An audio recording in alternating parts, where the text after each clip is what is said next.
N'iso na nlegara anya nke Chief of the Naval Staff Vice Admiral Emmanuel Ogala ịchụkwụsị agwa ohi na ngalaba njem ụgbọ mmiri iji wekwa n'ezi nchekwa adị na-akwalitekwa ọnọdụ akụnụba na-aga n'iru na Nigeria. Naval Outpost Onitsha kesago akọrọngwa mmụta n'ụdị dị iche iche nyere ndị na-agụ akwụkwọ bụ ụmụ akwụkwọ na Central Primary School Ochuche dị na kansụl Ọgbaru na Anambra Steeti.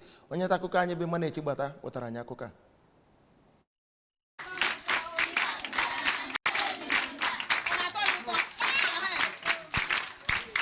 Ya bụ ndị otu Navy ahụ nyere ụlọ akwụkwọ ahụ ọtụtụ ihe eji agụ akwụkwọ bụ nke gụnyekwara mkpịsị odee nakwa akwụkwọ dịka ọ na-enyefe ha ya bụ ngwongwo ka onye isi Naval Outpost Onitsha bụ Navy Captain Musa Jaruma mere ka amata na ọnọdụ nchekwa na akụnụba nke ndị bi na ya bụ okirikiri bụ nke akwanyitere site n'ịfụ na udo tọrọ atọ batara n'okirikiri ahụ. Onye bụ onye isi ya bụ ụlọ akwụkwọ bụ Odoziakụ Veronica Daike nakwa President General Ochuche bụ Maazị Eric Obaze kelere ndị Nigerian Navy maka ịgbatara ha ọsọ enyemaka. Ugbu a ya bụ ụlọ akwụkwọ chọrọ ya bụ enyemaka site n'Ọgbaru. Emmanuel Chigbata maka akụkọ ụwa ABS.